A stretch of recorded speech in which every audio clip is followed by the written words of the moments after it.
Hello बच्चों, my self Raghuraj Singh. आज हम लोग स्टार्ट करेंगे काइनेमेटिक्स का लेक्चर नंबर 10, ठीक है। आज का लेक्चर बहुत लेंदी नहीं है, 5-7 क्वेश्चंस हैं इसके अंदर। अब ये मत कहना सर आप रोज़ कहते हो कि लेक्चर बहुत लेंदी नहीं है और लेक्चर आपके 2 घंटे, पौने 2 घंटे इतने लेंदी है। नहीं, ऐसा नहीं है। कभी कभी एक छोटे लेक्चर से भी मुलाकात हुआ करेगी, जैसे आज है। बहुत लेंदी नहीं है, 50 या 1 घंटे का लगभग होगा, ठीक है। आज हम कॉन्सेप्ट देखेंगे रिएक्शन टाइम का। एससीबी के अंदर कुछ क्वेश्चंस दिए रहते हैं, बच्चे अक्सर पूछते हैं, तो रिएक्शन टाइम क्या होता है इसका कॉन्सेप्ट क्लियर करूंगा। कुछ प्रैक्टिस प्रॉब्लम्स बताऊंगा, 2 बहुत स्पेशल क्वेश्चंस हैं वो कराऊंगा। आज हम लोग इतना कवर करेंगे और यहाँ तक आपका बेसिक स्ट्रेट लाइन मोशन खत्म हो जाएगा, ठीक है। आज फिर कल की क्लास में हम लोग स्टार्ट करेंगे मोशन अंडर ग्रेविटी, फिर प्रोजेक्टाइल, फिर ग्राफ, फिर आपका प्रोजेक्टाइल मोशन, रिलेटिव मोशन। इतना पहले आप कवर अप करिए, फिर न्यूटन्स लॉज ऑफ मोशन से बल्लेबाजी का पेस ज़रा अलग होगा, ओके। चलिए, तो रिएक्शन टाइम क्या होता है? रिएक्शन टाइम लिख दिया मैंने। रिएक्शन टाइम का मतलब होता है रिएक्शन कर। जैसे इसका सबसे बढ़िया एग्जांपल जो मैं बच्चों को देता हूँ, कई बार जैसे आपको वो थप्पड़ मारे, थप्पड़ चटाक से थप्पड़ दिया, और थप्पड़ देने के बाद हैं, देखिए सुनिए, हैं, तो ये लगने के बाद जो ये किया, ये जो टाइम है, this is called reaction time. मतलब थप्पड़ लगने के बाद जो मैंने रिएक्ट किया, या एक होता है कि आपको किसी ने थप्पड़ मारा, उसने मारा तड़ाक जड़ दिया। एक होता है मारा, थप्पड़ मारा, चटाक। ये जो टाइम है, this is called reaction time. यहाँ पे कोई केमिकल रिएक्शन का टाइम की बात नहीं कर रहा हूं मैं। ये किसी घटना को ऑब्जर्व करने के बाद जो आप रिएक्ट करते हैं, that is reaction time in such problems, okay. तो देखिए क्या है, when a situation demands our immediate action.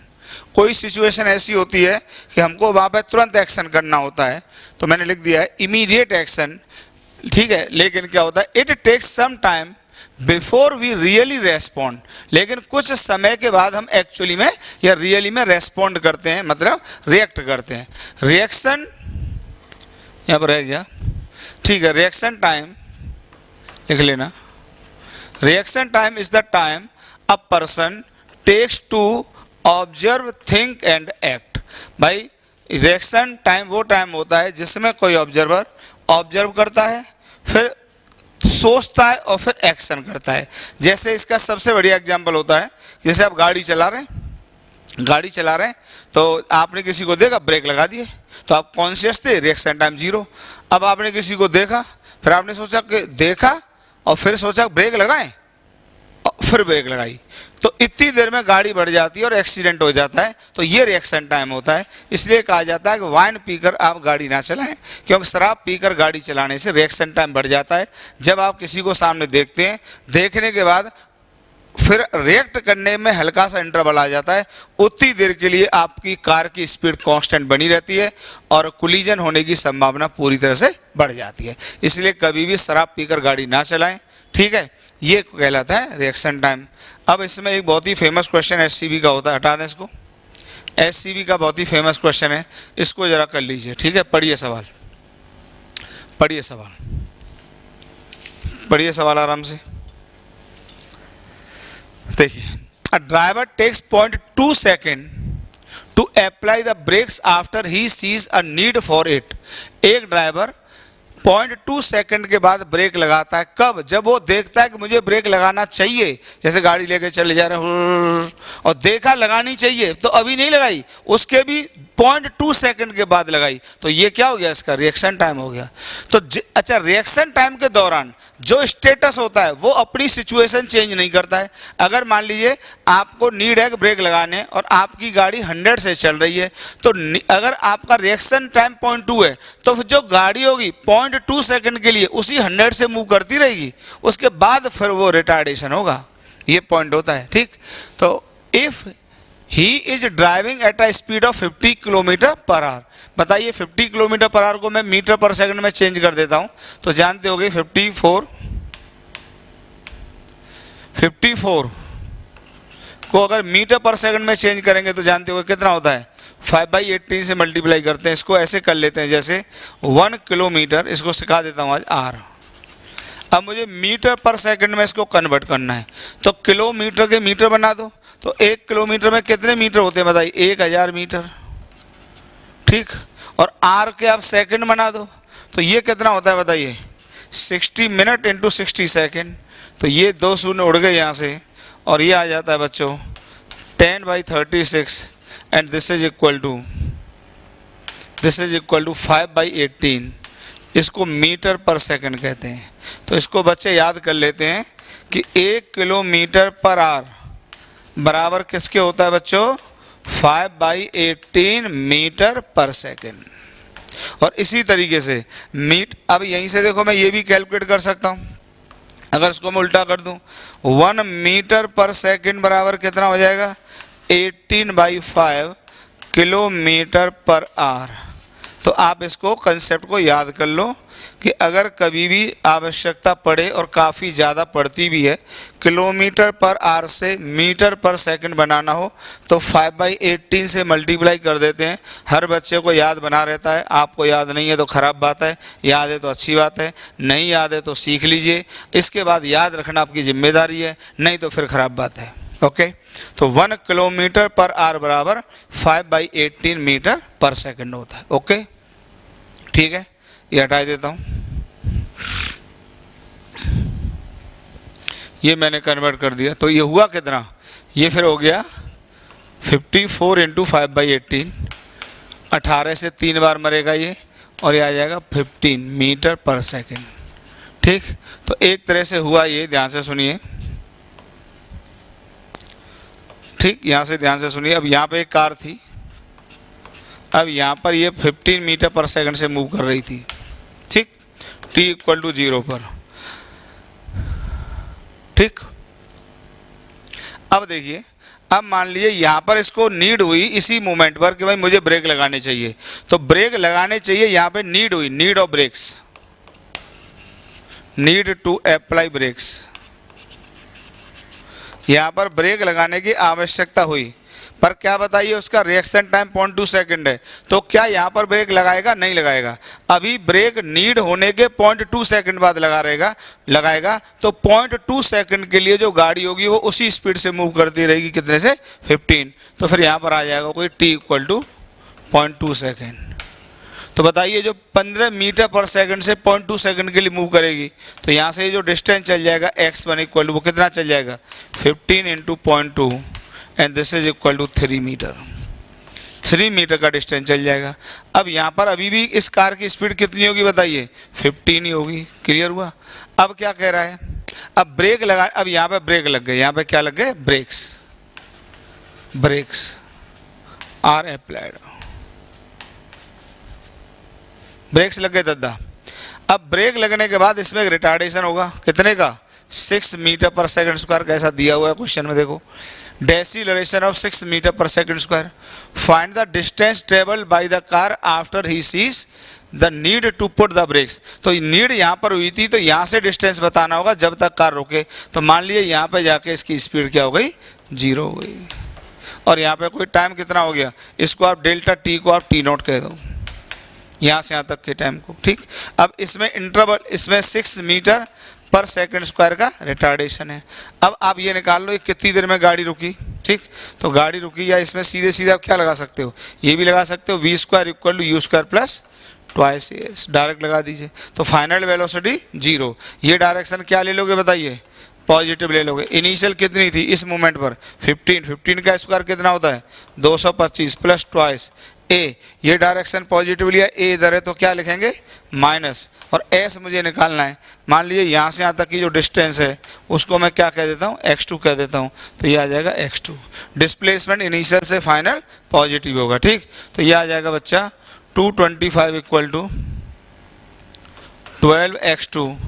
तो यहाँ से x2 की जो वैल्यू आ जाएगी वो आ जाएगी 225 12, और ये आ जाएगा 7/74 बाई इतने मीटर, ये इतना आएगा। तो टोटल डिस्टेंस कितना चलेगा बताइए, x1 + x2, ठीक। कर दिए, जरा ऊपर लिख देता हूँ, ऊपर लिख देता हूँ,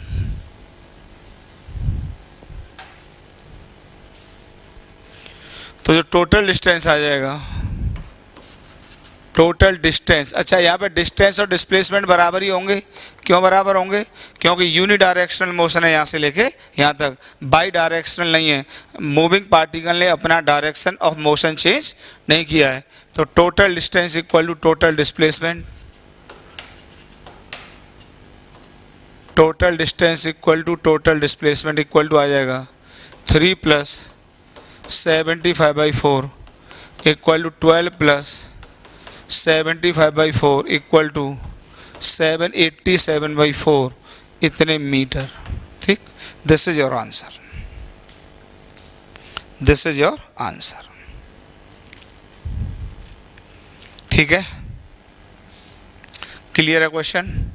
आराम से पॉज करके उतारो, अच्छा क्वेश्चन है, हर बच्चा पूछता है इसको। ठीक है यार, प्रैक्टिस बहुत करनी होती है अगर फिजिक्स को आसान करना है तो। एक एक क्वेश्चन को मजबूती से करो। कुछ लोग थ्योरी पढ़ने में बड़ा मज़ा उठाते हैं, लेकिन थ्योरी तो यार मैं पूरी पढ़ाता ही हूँ। एक्स्ट्रा काम जो अदर लोग नहीं करेंगे वो केवल न्यूमेरिकल्स वाला ही तो है, तो यही तो मुझसे एक्स्ट्रा सीख पाओगे। ठीक है, नेक्स्ट क्वेश्चन देखते हैं। अब ये रिएक्शन टाइम का नहीं है, जनरल क्वेश्चन है कुछ काइनेमेटिक्स के, इसको हटा देते हैं।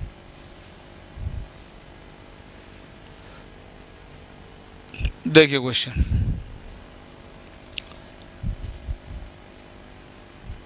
देखिए question, a passenger is standing d distance away from a bus, the बस begins to move with constant acceleration a. To catch the bus, the passenger runs at a constant speed u towards the bus. What must be the minimum speed of the passenger so that he may catch the bus? इस question को जरा समझिए, question क्या है। देखिए, ये question में कुछ ऐसी कहानी है, ध्यान से सुनना। मैं नीचे पैसेंजर का रास्ता बना देता हूँ। ठीक है, यहाँ पर एक बस है बच्चों, ये बस है। ठीक, बस यहाँ पे t = 0, यहाँ पे एक पैसेंजर है।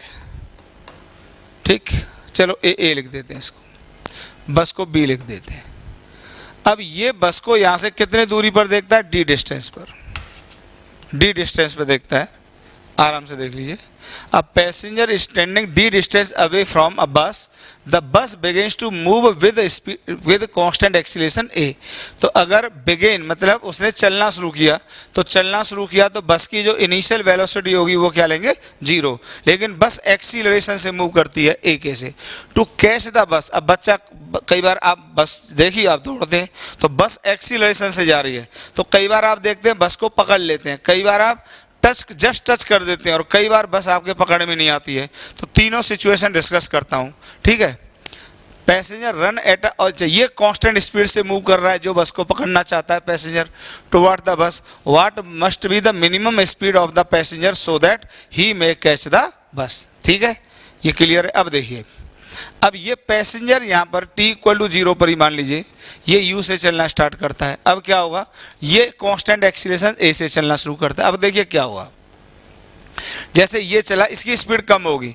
मान लीजिए यहाँ, ध्यान से सुनना, इसकी स्पीड बढ़ती जाएगी बढ़ती जाएगी बढ़ती जाएगी। ठीक है, बढ़ती जाएगी। अब इसको पकड़ना है, तो अगर मान लो इसने बस को पकड़ा होगा तो सिचुएशन क्या बनेगी? देखो सिचुएशन ये बनेगी, मान लो t = t पे पकड़ा, t = t पे पकड़ा, तो यहाँ ऑब्जर्वर आ गया, तो इसकी स्पीड u होगी और इसकी स्पीड भी इस समय क्या होगी? बताइए स्पीड क्या होगी इसकी? यार u होगी जस्ट पकड़ने के लिए, स्पीड तो सेम ही हो जाएगी ना दोनों की, जस्ट पकड़ा होगा तो एक मोमेंट पे जब पकड़ा होगा तो स्पीड दोनों की बराबर ही हो जाएगी। तो मान लीजिए बस यहाँ से कितना चल गई? x चल गई, तो ये कितना चल जाएगा बताइए? ये x तो चलेगा ही चलेगा, लेकिन d एक्स्ट्रा चला होगा, और ये t = 0, ये t = t है, पर ये पार्टिकल a से चल रहा है। ओके, ये इसका डायग्राम बनेगा।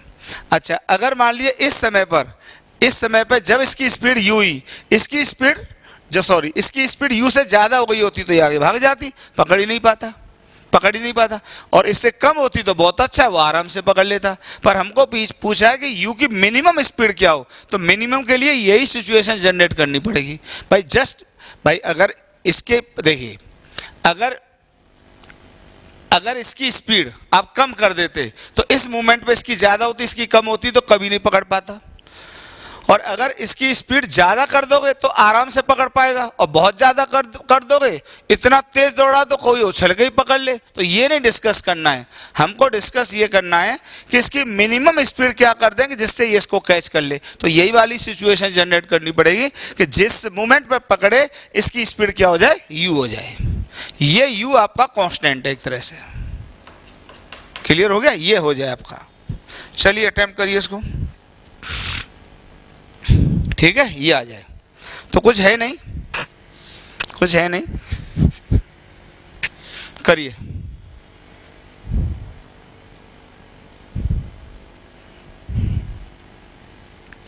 बताइए बस के लिए, देखिए फॉर बस, बस बताइए 0 से चला था तो बस ने कितना समय डिस्टेंस चला, बस को लगा दो सीधे सीधे, ये डायरेक्शन पॉजिटिव ले लो आप। तो बस के लिए आप यूज करेंगे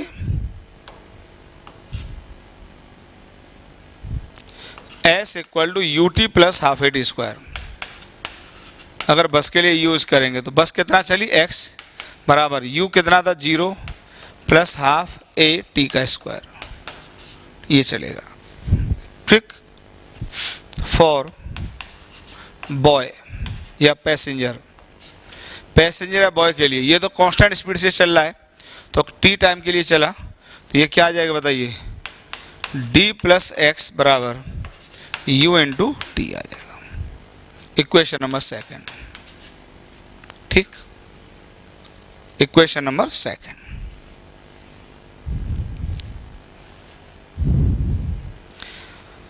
दोनों को इक्वेट कर दीजिए, दोनों को इक्वेट कर दीजिए, या उसमें से x की वैल्यू पुट इसमें कर दीजिए। तो बताइए ये आ जाएगा d प्लस एक्स, वहाँ से x की वैल्यू रखिए इसमें ज़रा, हाफ AT स्क्वायर बराबर आ जाएगा UT। तो यहाँ से आ गया ये half AT square minus UT plus D बराबर 0। क्लियर, तो ये आ जाता है यहाँ से AT square minus 2UT plus 2D बराबर 0। ये क्वाड्रेटिक इक्वेशन आ जाती है। यहाँ पे थोड़ा सा मुझे डिस्कस करना पड़ेगा, टाइम की ये वैल्यू आ जाती है जिस समय ये पकड़ेगा। इतना पहुंचिए जरा, इतना पहुंचिए जरा। अब सुनिए, यहाँ पे थोड़ी मैथमेटिक्स है, यहाँ पे थोड़ी मैथमेटिक्स है, तो थोड़ा सा कुछ बच्चों को हल्का सा बाउंस करेगा, ज़्यादा नहीं करेगा, लेकिन पहला क्वेश्चन है। आगे बहुत सारे सिचुएशन में ऐसे क्वेश्चंस आएंगे, आपको फिर दिक्कत नहीं होगी। ये तो हटा दूँ, ये क्वेश्चन आपकी बन जाती है फाइनली। देखिए काइनेमेटिक्स ऐसा कठिन। अब देखिए, अब मान लीजिए यहाँ से समझ लेना, जैसे सॉल्व करके t की कोई 2 सेकंड वैल्यू आ जाती है, इसका मतलब यही तो हुआ कि 2 सेकंड में पकड़ लिया, यही तो मतलब हुआ। और अगर मान लो t की वैल्यू यहाँ से सॉल्व करके -2 सेकंड आ जाती है, जो कि पॉसिबल नहीं है, तो कहने का मतलब यह है कि अगर t की कोई नेगेटिव वैल्यू या रियल वैल्यू एग्जिस्ट नहीं करती है तो इसने इसको पकड़ा नहीं होगा, फिर ये तेज निकल जाएगा, ये पीछा रह जाएगा। तो इसका मतलब ये तभी पकड़ पाएगा जब इसमें से जो टाइम सॉल्व होकर आए वो रियल वैल्यू जिसकी एग्जिस्ट करती हो। तो ये थोड़ी सी क्वाड्रेटिक इक्वेशन मैंने मैथ में आपको पढ़ाई नहीं है, तो आपको थोड़ा सा दर्द देंगे 100%, पर यार परवाह ना करना, ये मैं पढ़ा दूंगा अभी, बस आपको समझ लो, उससे पहले पढ़ा दूंगा, ग्राफ से पहले पढ़ा दूंगा इसको, ठीक है। पर अब ये क्वेश्चन आ गया तो इसमें यूज कर लो। तो इसमें क्या कहते हैं, लिखते हैं for T to be real, for T, for T time to be real, मतलब वाकई में टाइम की ऐसी कोई वैल्यू एग्जिस्ट करे जिससे घटना हो जाए। तो फिर एक नियम होता है, जरा इतना तो पढ़ाई देता हूँ, कि इक्वेशन होती है ax square plus bx plus C equal to 0। तो इसके रूट सब लोगों ने पढ़े होंगे, 10th में से पहले ही पढ़ लेते, minus B plus minus root of, यह आ जाता है B square minus 4ac upon 2a। और इसको कहते हैं डिस्क्रिमिनेंट, क्या कहते हैं, डिस्क्रिमिनेंट, कैपिटल डी। तो यार x की रियल वैल्यू तभी होती है, x की x is real, x real मतलब इसकी कोई कॉम्प्लेक्स वैल्यू नहीं आए, वाकई में एग्जिस्ट करे, तो उसको तभी होता है जब B square greater than equal to 4ac। ये नियम होता है इसका, ये डायरेक्ट फॉर्मूला होता है कि ये क्वाड्रेटिक इक्वेशन होती है और x की रियल वैल्यू तभी होती है जब इस इक्वेशन का डिस्क्रिमिनेंट ग्रेटर देन 0 होता है। और डिस्क्रिमिनेंट होता है इसका b square minus 4ac। b असल में होता है x का कोफिशिएंट, a होता है a स्क्वायर x स्क्वायर का कोफिशिएंट और c होता है ये कांस्टेंट टर्म। तो बताइए इसमें ये एक तरह से अगर आप इसको कंपेयर करेंगे इससे ax square plus B X plus C, तो इसमें a कौन है? a तो a ही है, b क्या है बताइए? ये b है 2u, ये 24 नहीं ध्यान रखना, u है, ये u है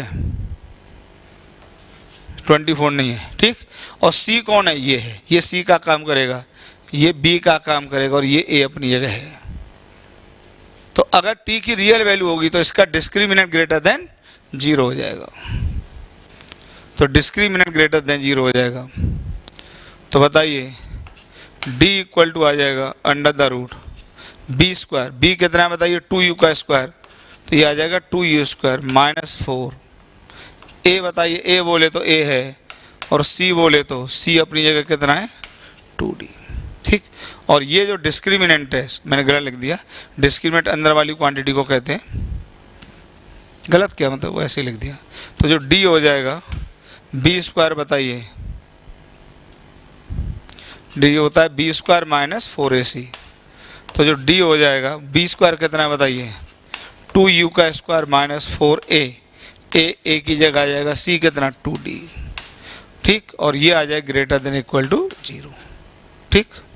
तो यहाँ से u की मिनिमम वैल्यू पूछी थी, तो 4 तो चला ही गया इसमें से, तो ये आ जाता है u square greater than equal to 2ad। तो u greater than equal to root 2ad, this is your answer. तो वेलोसिटी को किससे बड़ा होना चाहिए?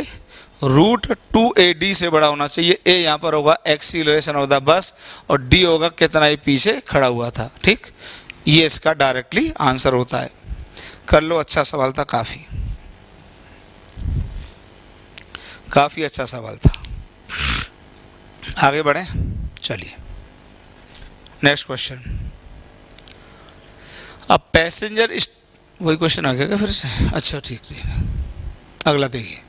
अ car accelerate from rest at a constant rate alpha. तो कांस्टेंट रेट मतलब एक्सीलरेशन का रेट अल्फा है, सॉरी कांस्टेंट रेट अल्फा है, तो ये एक्सीलरेशन दिया हुआ है alpha. For some time after which it decelerate at a constant rate beta, फिर उसके बाद रिटार्डेशन की वैल्यू बीटा दी हुई है। To come to rest if the total time elapsed, elapse का मतलब होता है ELAPSED, कि उस घटना में टोटल समय कितना लगा। तो total time ellipse is small t, ठीक।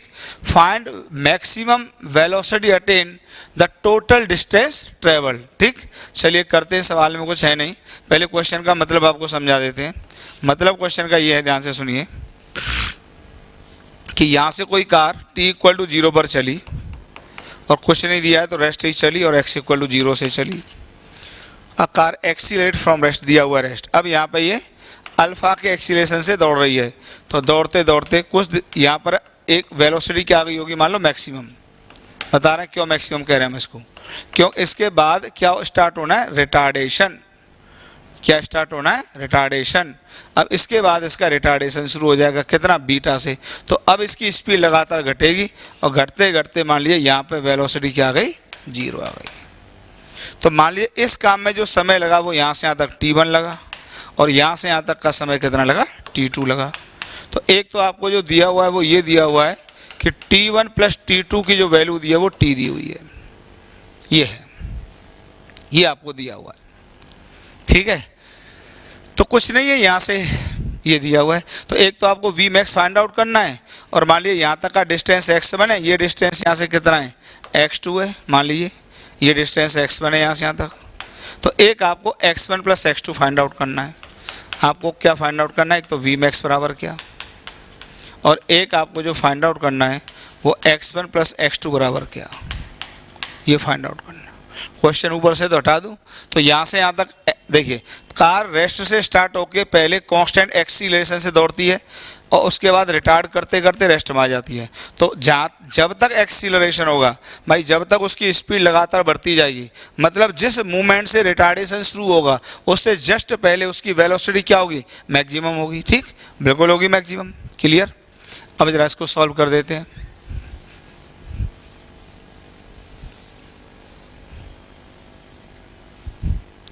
तो देखिए यहाँ से यहाँ तक कर लीजिए। देखिए v equal to U plus A T, इसको मैं a कह देता हूँ, इसको b कह देता हूँ, इसको c कह देता हूँ।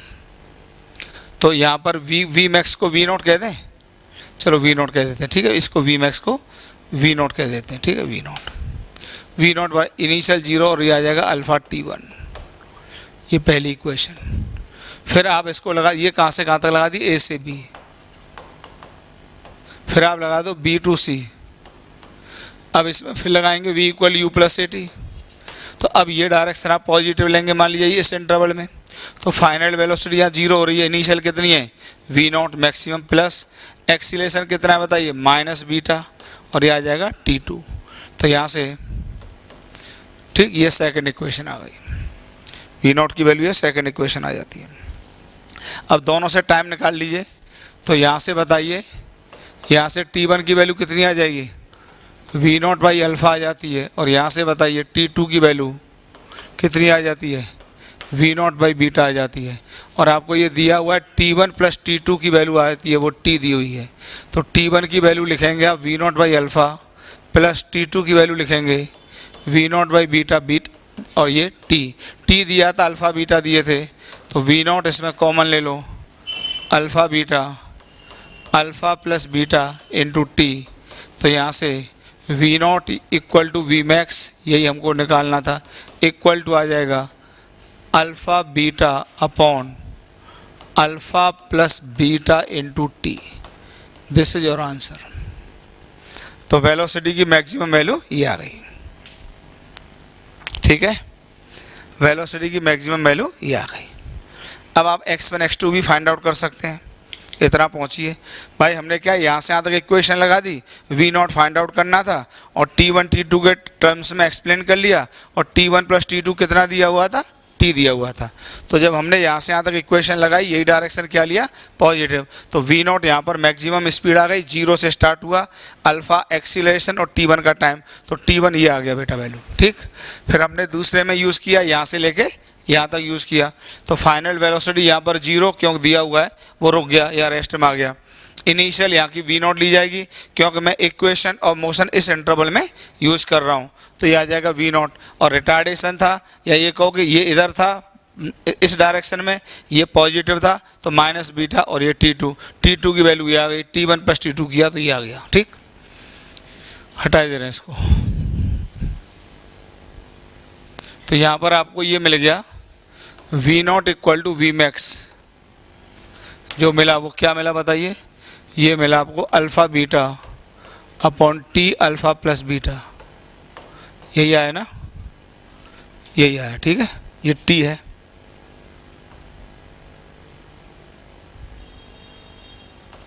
ठीक, ये आ गया। अब आपको x1 plus x2 find out करना है, तो कुछ है ही नहीं। अब v नॉट मिल गया, तो इसमें सीधे सीधे यूज कर दो a टू b, अपने आप चीज आएंगी भाई। तो v square equal to you square plus twice A S. तो फाइनल वेलोसिटी यहाँ पे v नॉट का स्क्वायर, इनिशियल 0 थी, ट्वाइस a कितना था, अल्फा था, और ये x1। ठीक, तो यहाँ से x1 आपको पता लग गया, बड़ी खुशी खुशी। कितना हो गया बताइए, v not square upon 2 alpha. Equation number 3।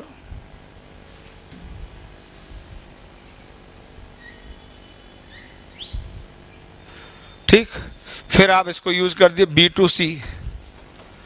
b2c में, फिर आप यूज़ कर दीजिए v square equal to you square plus twice A S. अब ध्यान रखना, इस इंटरवल में आप यूज़ कर रहे हैं, तो इस इंटरवल की ये वेलोसिटी फाइनल 0 है। इनिशियल v नॉट मैक्सिमम होगी, v नॉट का स्क्वायर प्लस ट्वाइस, ये डायरेक्शन पॉजिटिव लिया था, बीटा इधर था, ये डायरेक्शन पॉजिटिव था, तो ये यूज होगा माइनस बीटा, और डिस्टेंस कितना चला, x2 चला। तो यहाँ से x2 इक्वल टू आ जाता है v not square upon 2 beta. Equation number 4। Total distance या डिस्प्लेसमेंट सेम ही होगा, क्योंकि मोशन बताइए यहाँ से लेके यहाँ तक कैसा है, यूनिडायरेक्शनल। तो टोटल डिस्टेंस यही डिस्प्लेसमेंट होगा बराबर total displacement, and this is equal to x1 plus x2। और x1 प्लस x2 की बराबर बताइए s टोटल कितना आ जाएगा, ये आपके पास लिखा हुआ है v0 square upon 2 alpha plus v0 square upon 2 beta. ठीक है, ये आ जाएगा।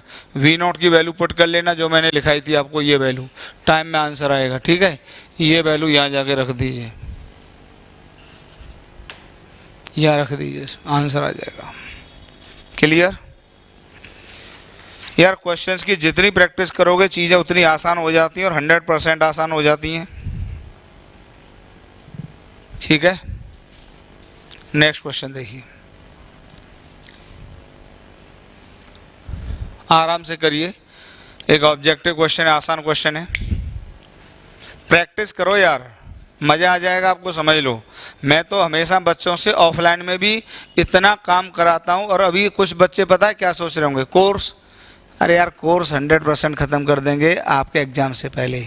और बताओ, न हो तो जो चाहो सो कर लेना, और बताओ सब डिलीट मरवा देना, यूट्यूब से लेके ऑफलाइन से लेके हर जगह से डिलीट कर देना दुनिया में। विश्वास करो, दिवाली के बाद मैं आपको 2 वीडियो पर डे दूंगा। 12th का कोर्स दिवाली के बाद शुरू कर रहा हूँ, तो उसमें 12th वाला चलता रहेगा और एक तरफ 11th वाला चलता रहेगा। और बताओ कैसे नहीं ख़त्म होगा?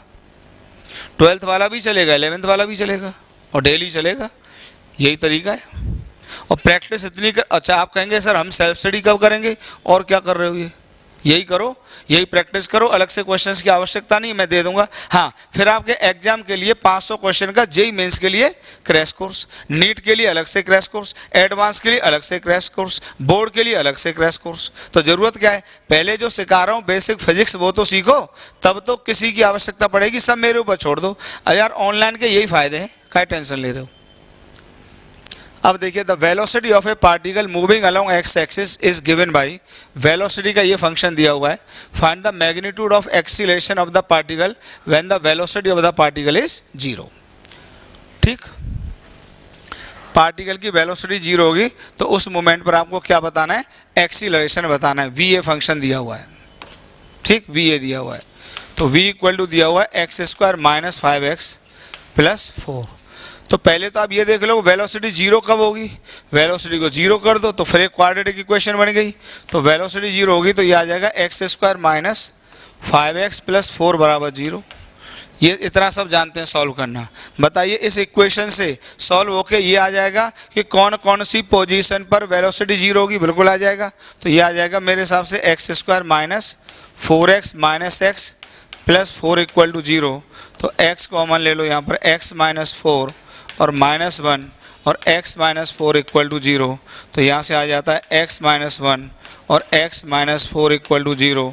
तो बताइए यहाँ से 2 रूट आ गए, x equal to 1 and x equal to 4। तो इन पोजीशन पर पार्टिकल की वेलोसिटी क्या है, 0। और इसी हमको एक्सीलरेशन फाइंड आउट करना है। तो एक्सीलरेशन बताइए क्या होता है, एक्सीलरेशन क्या होता है, एक्सीलरेशन होता है आपका dv अपॉन dt होता है, बराबर क्या हो जाएगा, dv अपॉन dt बराबर a होता है। इसको अब डिफरेंशिएट कर दो। देखिए कुछ बच्चे अटकेंगे लेकिन बिल्कुल भी आसान है, आप बिल्कुल ना अटकिए, आराम से करिए।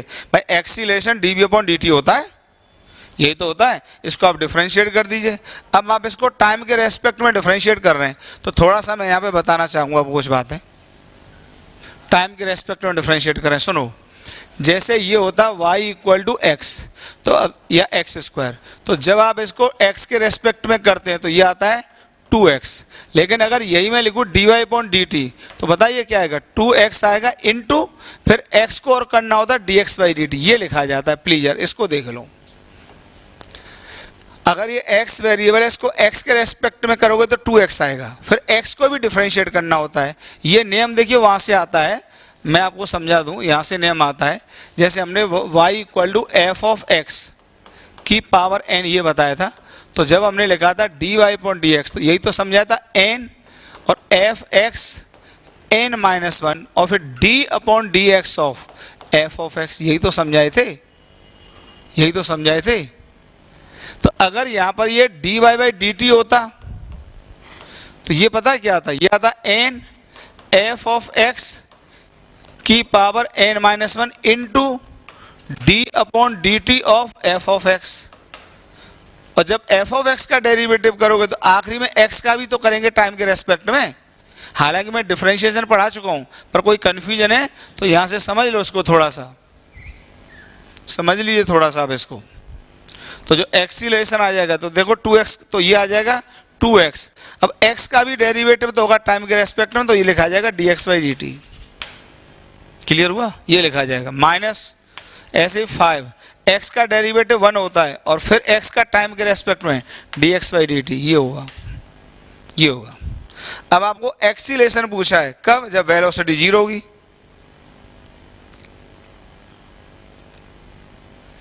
अब देखिए ये क्या लिखा हुआ है, वेलोसिटी तो लिखी हुई है dx बाई डी टी। तो बताइए एक्सीलरेशन की वैल्यू कितनी आ गई, ये आ गई 2xv माइनस 5 इंटू वी। अब वेलोसिटी 0, तो वेलोसिटी 0 हो रही है तो इसको ये भी 0, ये भी 0, तो ए भी 0 आ गया। तो ये इसका आंसर हो गया। एक बढ़िया सवाल था मेरे हिसाब से, तो कंफ्यूजन वाला। भाई भले ही मैंने ये सॉल्व किया है लेकिन इसकी नीड नहीं पड़ी। नीड कब पड़ती, इसमें कोई ऐसा टर्म आ जाता, कोई ऐसा टर्म आ जाता जिसमें वेलोसिटी नहीं आती बाई चांस, ठीक है, बाई चांस वेलोसिटी नहीं आती और फिर वो टर्म बच जाता तो मुझे इसकी जरूरत पड़ जाती। पर क्योंकि यहाँ भी वेलोसिटी है, यहाँ भी वेलोसिटी है, तो एक्सीलरेशन जो एक्सप्रेस हो गया वो एक्सप्रेस हो गया 2xv माइनस 5v। और हमसे एक्सीलरेशन तभी पूछा है जब पार्टिकल की वेलोसिटी 0। तो 0 जैसे ही आप v को लिखोगे तो ए भी क्या हो जाएगा, 0 हो जाएगा, एक्सीलरेशन भी 0 हो जाएगा। एक बढ़िया सवाल था, ऑब्जेक्टिव कर लीजिए। ठीक, नेक्स्ट क्वेश्चन देखिए। ये भी अच्छा सवाल है, काफी अच्छा सवाल माना जाता है, बहुत फेमस क्वेश्चन है, एससीबी के अंदर दिया हुआ है सवाल, एससीबी क्वेश्चन है। करिए सवाल। In a car race, car A takes t seconds less than car B. ध्यान रखना, एक कार रेस हो रही है, मैं कार, अच्छा जब रेस होती है तो बताइए दोनों एक जगह से चलते हैं कि अलग अलग? बिल्कुल एक ही जगह चलते हैं, एक ही जगह चलते हैं। हाँ, वो ये अलग बात है कि डेस्टिनेशन पर अलग अलग टाइम पर पहुंचते हैं, कोई जल्दी पहुंचता है कोई बाद में पहुंचता है, लेकिन चलते एक ही समय से हैं। तो आप इसको कार ए कह दो, इसको कार बी कह दो। ये भी t इक्वल टू 0 पे चला, ये भी t इक्वल टू 0 पे चला। ठीक,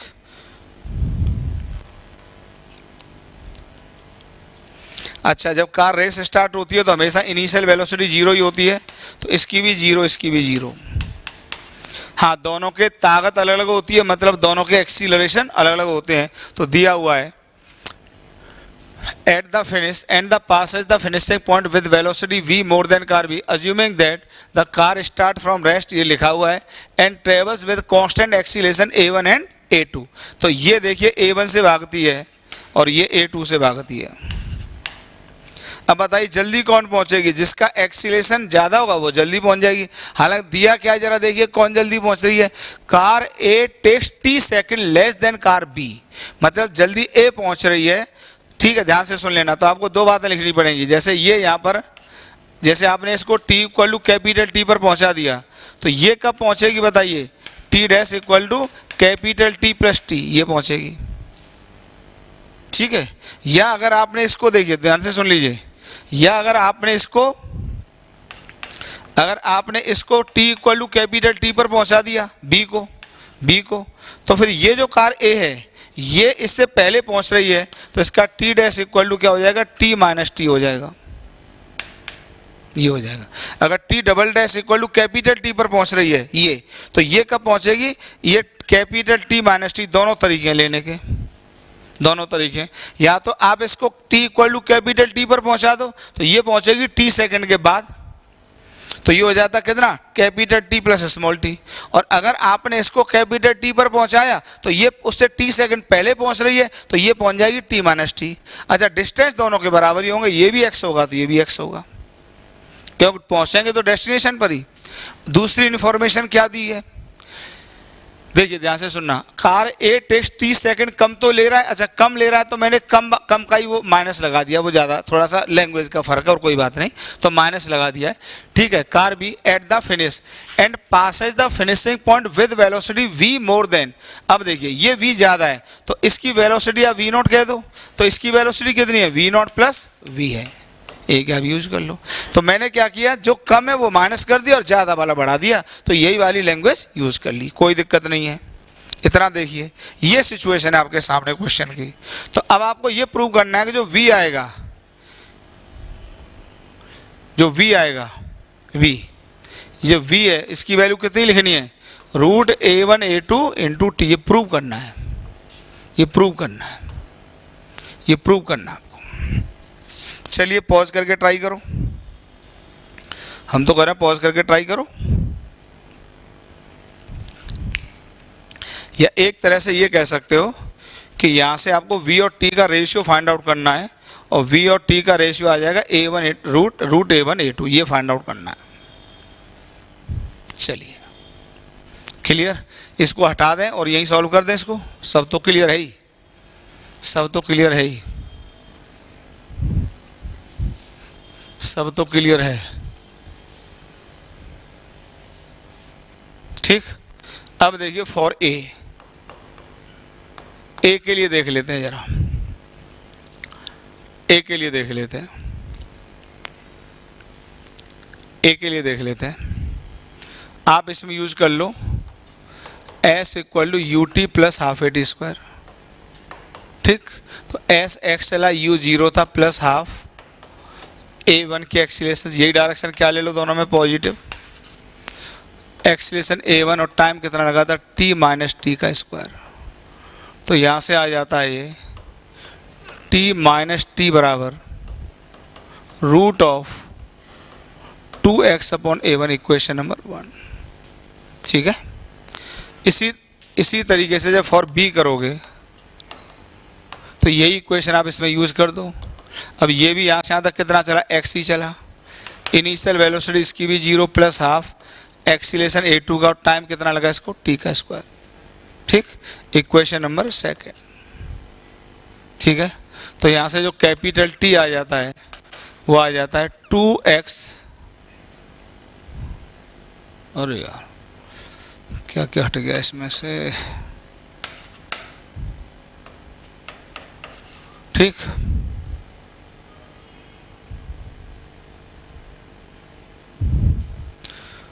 बी के लिए करोगे तो u तो 0 था ही, हाफ a लिखेंगे कितना, a2 कैपिटल T का स्क्वायर, तो कैपिटल T जो आ जाएगा यहाँ से रूट ऑफ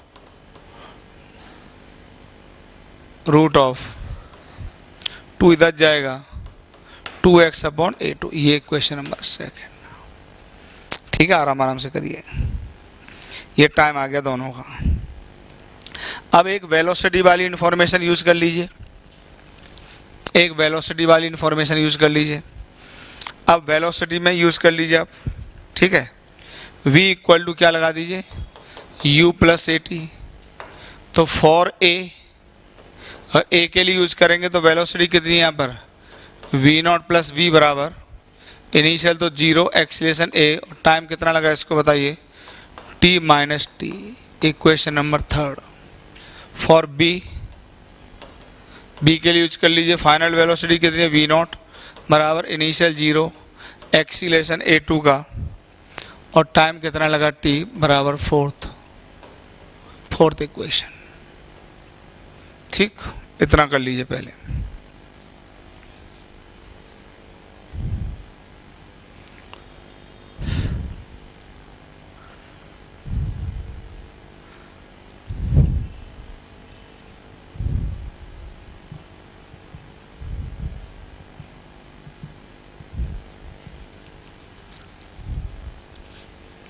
ठीक है,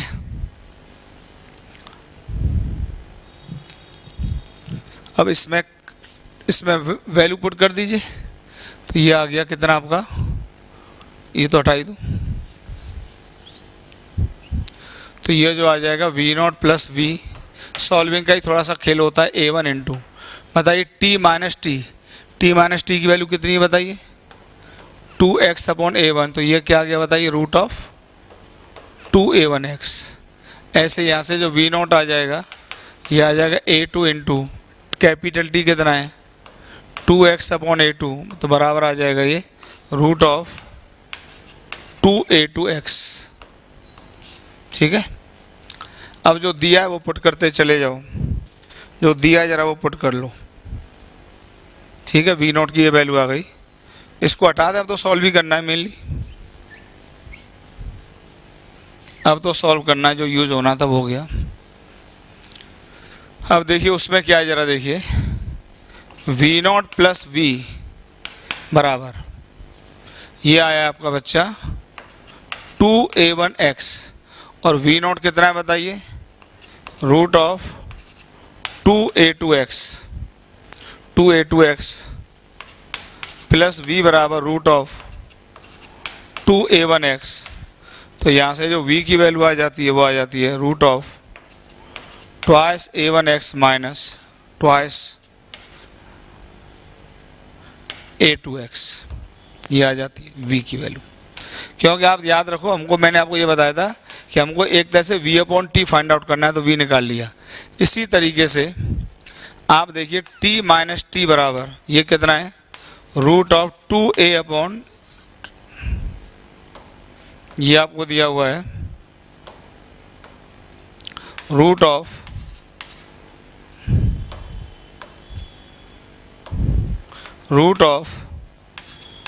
2x/a1।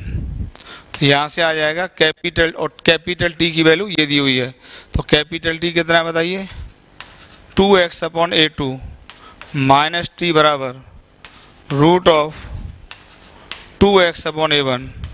तो यहाँ से स्मॉल t आ जाता है रूट ऑफ 2x/a2 और माइनस रूट ऑफ 2x/a1। ठीक, इसको आप इक्वेशन नंबर 4 तक हो गया था, 5 कह दो, उसको 6 कह दो। अब यहाँ से कुछ है नहीं, आपने t फाइंड आउट कर लिया, यहाँ से ये t फाइंड आउट कर लिया आपने x में ही, और आपने v फाइंड आउट कर लिया x में ही, दोनों को डिवाइड कर लो, क्योंकि जो प्रूव करना था वो v/t की वैल्यू प्रूव करनी थी। ठीक है, इतना पहुँचिए आराम से। थोड़ा सा बेहतर क्वेश्चन है, हल्का सा। अब SCB का है, SCB का तो यार कई बार बोर्ड का बच्चा भी लगाता है, 12th का भी लगाता है, नीट का भी लगाता है, IIT का भी लगाता है, सब लगाते हैं, तो मैंने कहा करा देता हूँ। मतलब कठिन नहीं है, ऐसा थोड़ी कि आप ये सवाल छोड़ नहीं सकते। ठीक है, क्लियर हो गया यहाँ तक, पॉज करके उतारो। अब इसको बस सॉल्व करना है केवल, अब कुछ नहीं बचा इसमें। क्वेश्चन कठिन नहीं था, हल्का सा इसमें क्या है ना, थोड़ी सी सॉल्विंग थोड़ी सी टिपिकल थी, हल्की सी। अब v/t सीधे सीधे लिख लो, आप सीधे v/t लिख लो डायरेक्ट। तो v कितना है बताइए, root of 2a1x minus root of 2a2x divided by root of 2x/a1 ना a2।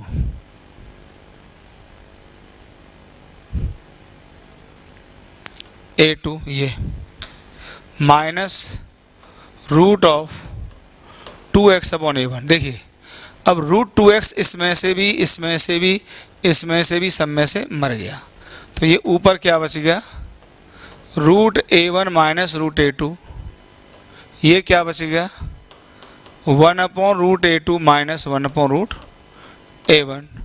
आप ध्यान से देखिए, ये आ गया root a1 minus root a2। नीचे क्या आ जाएगा, इधर आ जाएगा root a1 minus root a2, और नीचे आ जाएगा रूट ऑफ a1 a2। ये इससे मर गया, ऊपर जाके ये बच गया रूट a1 a2। यही शायद प्रूव भी करना था, यही शायद प्रूव भी करना था। ओके, एकदम आसानी से हो जाता है, कोई दिक्कत नहीं, करिए आराम से। ठीक है, इसको रिवाइज कर लेना क्वेश्चन को, फिर देखिए काफ़ी अच्छा क्वेश्चन, एक बेहतरीन सवाल। ये क्वेश्चन मैंने होमवर्क में भी दिया था उस दिन। ठीक है, अच्छा सवाल है। A particle starting from rest moves with constant acceleration a. Find the average velocity over the time और average velocity over the position. अब ध्यान से सुनिए, अब आपको काफ़ी कुछ आता है। देखिए, एक पार्टिकल कांस्टेंट एक्सीलेशन से चल रहा है और t इक्वल टू 0 पर x इक्वल टू 0 से u इक्वल टू 0 से चलना स्टार्ट करता है और एक्सीलेशन a है।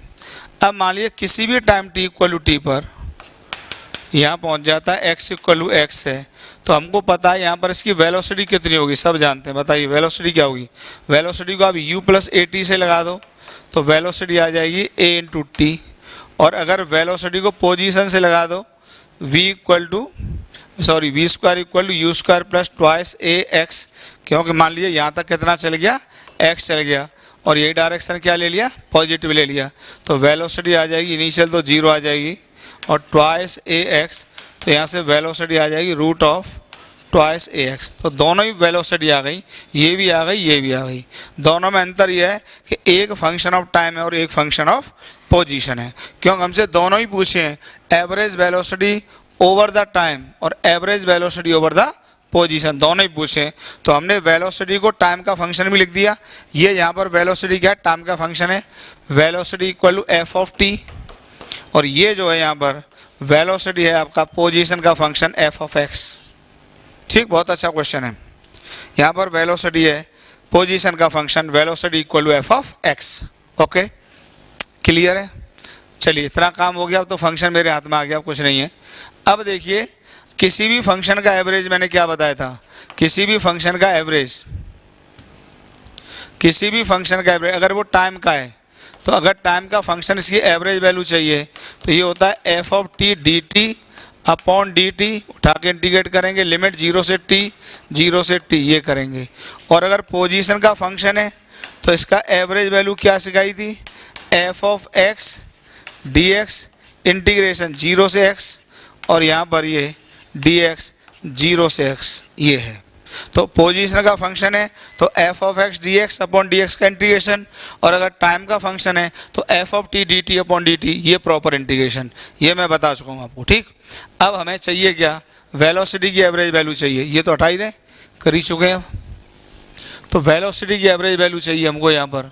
तो बताइए, अगर आपको टाइम के फंक्शन में चाहिए तो वेलोसिटी टाइम के फंक्शन में एवरेज वैल्यू इसकी चाहिए, एवरेज ओवर टाइम आ गया, तो फॉर्मूला बनेगा वी डी टी इंटीग्रेशन 0 से t और नीचे डी टी 0 से t, ये आएगा।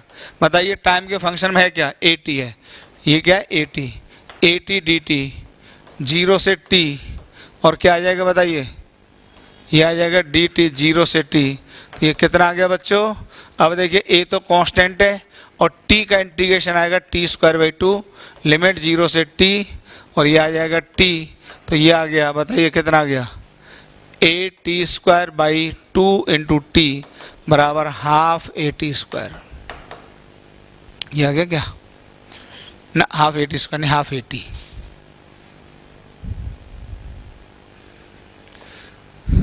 हाफ ए टी, हाफ ए टी आ गया।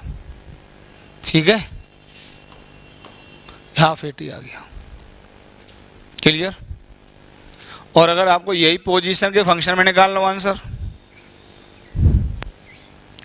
तो v x का फंक्शन में एवरेज वैल्यू चाहिए, तो यहाँ आ जाएगा v dx इंटीग्रेशन 0 से x और dx 0 से x। तो बताइए, ये फंक्शन क्या था, x के फंक्शन में क्या है बताइए, रूट 2ax dx 0 से x, नीचे आ जाएगा dx 0 से x, क्लियर। अब जब आप इसको इंटीग्रेट करोगे, देखिए 2a तो कांस्टेंट है तो रूट 2a तो बाहर आ जाएगा शुद्ध रूप से, और x ये आएगा रूट x का इंटीग्रेशन क्या बनेगा, एक तो हाफ होगा प्लस 1 कर दोगे, नीचे तो dx का इंटीग्रेशन क्या आ जाएगा, x इंटू ये आ जाएगा 3/2, क्लियर हुआ।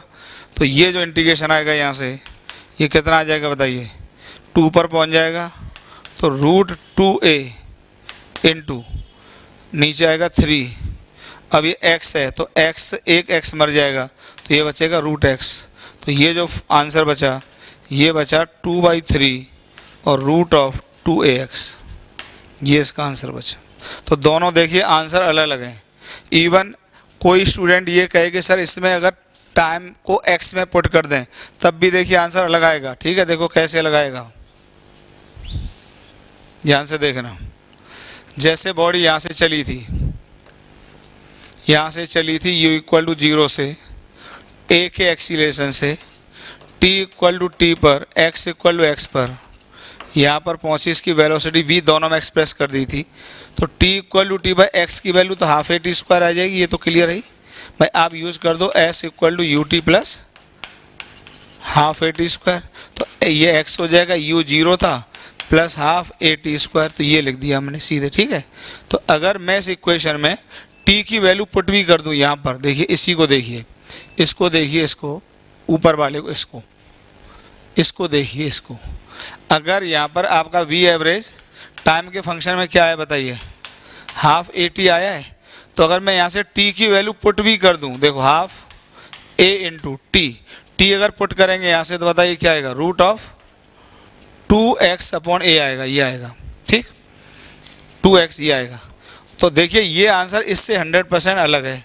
मतलब अगर मैं एवरेज ओवर टाइम में टाइम को रिमूव करके x पुट भी कर दूं तब भी वो दोनों आंसर मैच नहीं करेंगे, क्योंकि ये आंसर है एवरेज ओवर टाइम और ये आंसर है एवरेज ओवर पोजीशन। तो एवरेज ओवर टाइम का आंसर अलग आएगा और एवरेज ओवर पोजीशन का टाइम आंसर अलग आएगा। फिर एक कन्फ्यूजन एक बच्चे ने मुझसे पूछा था, ध्यान से देखना, कि सर आप ये क्यों कर रहे हैं, एवरेज वेलोसिटी आप ये भी तो कर सकते हैं, v average = total displacement upon total time. तो मैं पहले बता दूं, ये जो हम लिखते हैं total displacement upon total time, ये असल में होता है average over time. Average over time होता है, ये ध्यान रखना, एवरेज ओवर टाइम होता है ये फंक्शन। क्यों होता है एवरेज ओवर टाइम, हम ये आपको प्रूव भी कर सकते हैं। देखिए जब एवरेज ओवर टाइम की वैल्यू लिखेंगे तो आप यही तो लिखेंगे v/dt/dt, ये लिखेंगे कि नहीं लिखेंगे, लिखेंगे। अब जरा देखिए यहीं से समझा देते हैं, ये एवरेज ओवर टाइम होता है, ध्यान रखना। तो देखिए v को आप क्या लिख सकते हैं, v को लिख सकते हैं dx/dt और dt लिख सकते हैं, बिल्कुल लिख सकते हैं, और इंटीग्रेशन। और देखो dt से dt मर गया तो ऊपर क्या बचा dx और नीचे क्या बचा dt। अब बताइए dx का इंटीग्रेशन क्या आएगा, Δx, इसका आएगा Δt। क्या बन गया, total displacement upon total time. तो ये जो फॉर्मूला आपके पास किताबों में दिया रहता है, ये आप लोग जो पढ़ते हो कि average velocity = total displacement upon total time, ये असल में एवरेज ओवर टाइम होता है। अगर कभी भी एवरेज ओवर पोजीशन निकालोगे तो आपको यही लिखना पड़ेगा, velocity as a function of x और dx, और नीचे क्या आ जाएगा dx। क्लियर हो गया, बहुत ही अच्छा कॉन्सेप्ट था, आपको मैंने क्लियर कर दिया। तो ये जो फेमस फॉर्मूला होता है Δs/Δt, ये क्या है, ये है एवरेज ओवर टाइम। क्लियर। इसी तरीके से बताइए, अगर मैं इस फॉर्मूले की बात करूं कि एवरेज एक्सीलरेशन की बात करूं, और वो होता है ΔV/Δt, तो ये भी एवरेज एक्सीलरेशन, कौन सा फॉर्मूला है, अब फंडा क्लियर हो गया होगा। This is also average over time, this is also average over time है, average over time, this is also average over time, ये भी एवरेज ओवर टाइम है। तो ये जो बेसिक डेफिनेशन मैंने आपको एवरेज एक्सीलरेशन, एवरेज वेलोसिटी की जो पढ़ाई है, ये कौन सी है, एवरेज ओवर टाइम है। और अगर किसी क्वेश्चन में कुछ नहीं दिया है और वो केवल ये पूछे find the average velocity, average acceleration, तो हम जो कैलकुलेशन करते हैं वो हमेशा एवरेज ओवर टाइम की करते हैं, ना कि एवरेज ओवर पोजीशन की करते हैं। ध्यान रखना, कुछ नहीं दिया है, कहे कि फाइंड द एवरेज वेलोसिटी, तो which calculation we should do average over time, not average over position. Okay.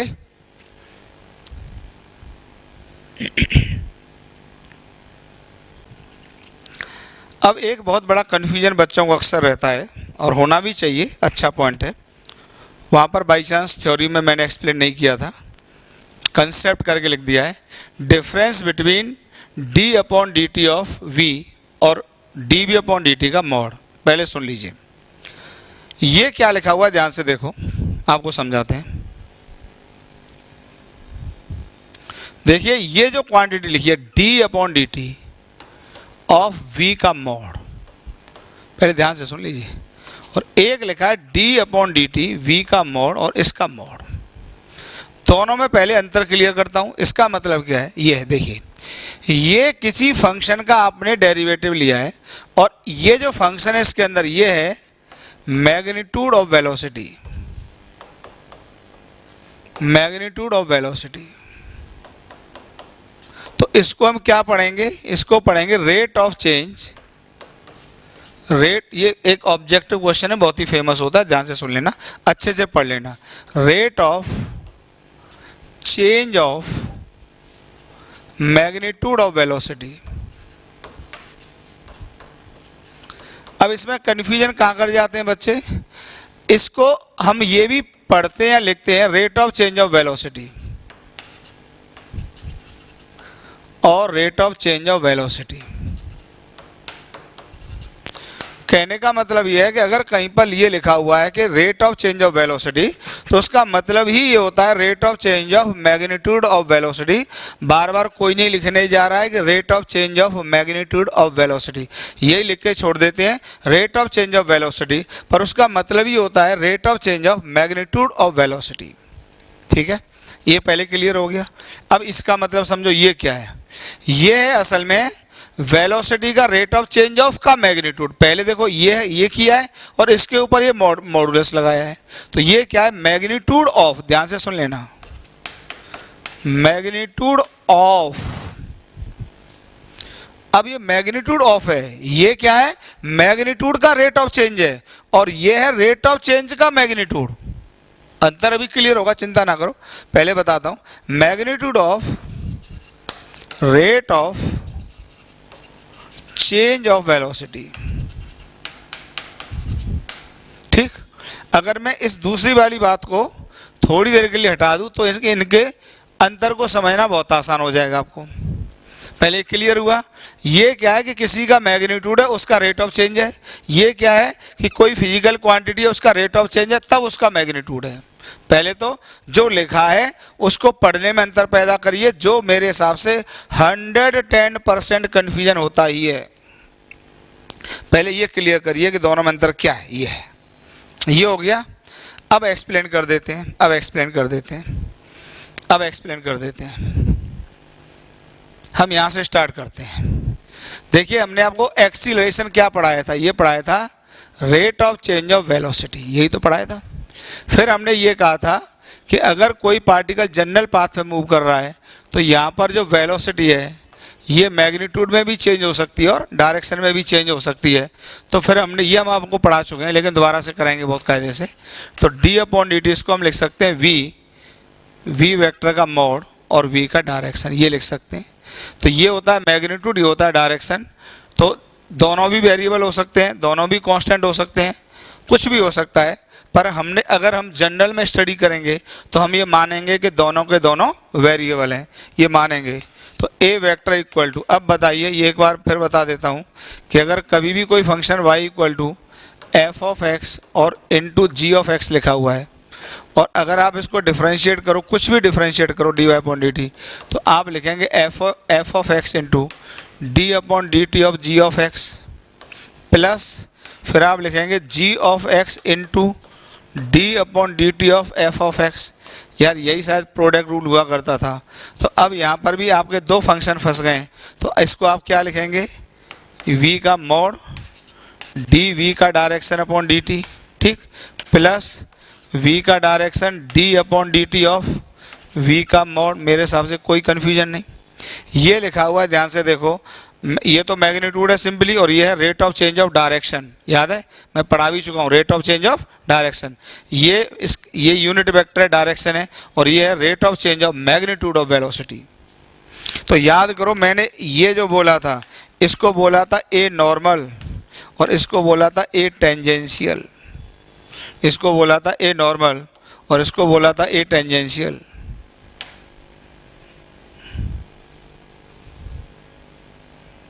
A tangential याद है। तो बताइए यहाँ पर,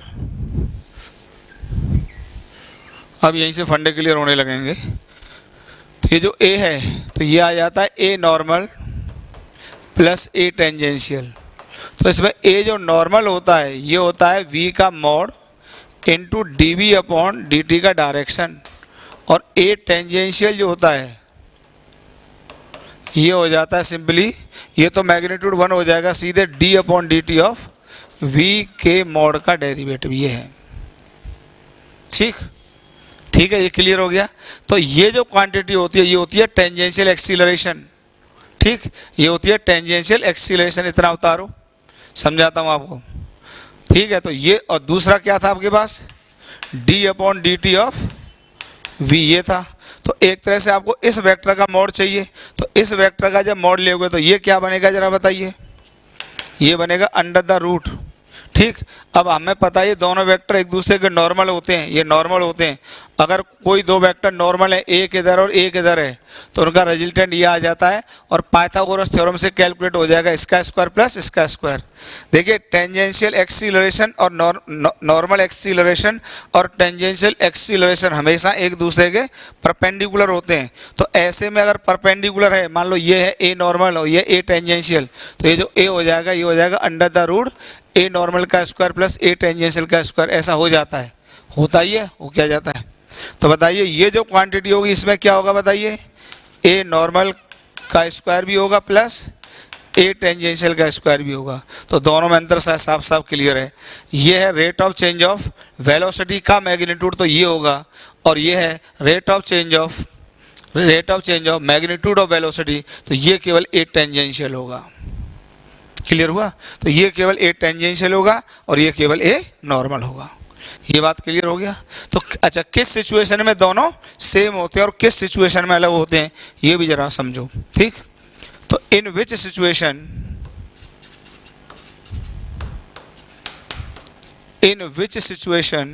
ध्यान से सुनना,